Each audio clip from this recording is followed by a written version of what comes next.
Magandang hapon po sa inyo mga kaanak, Luzon, Visayas at Mindanao. Ang kanang mga disipulo, ang kanang mga dais, magandang hapon po sa inyo lahat. Ngayon pong araw na ito ay tayo po ay mag-aaral ng salita ng Diyos. At medyo na delayed po tayo, dapat po kanina ay alas 3 ay may pinunta lang po ang aking anak.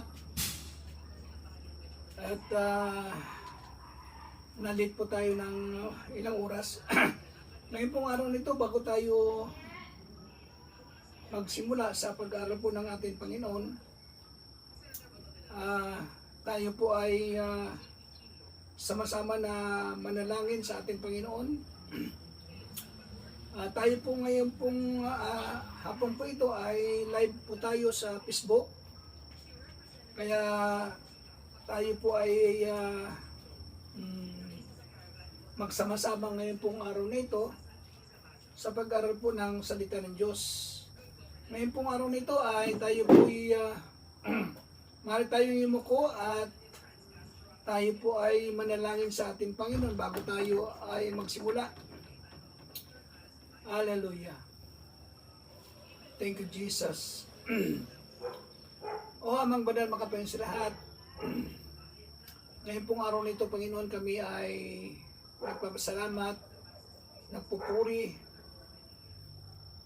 sa kalakasan, kalusugan na aming katawan, Panginoon. Maraming salamat din po sa patuloy niyo po na pagtugon, pagtagpo niyo po sa lahat ng mga pangangailangan.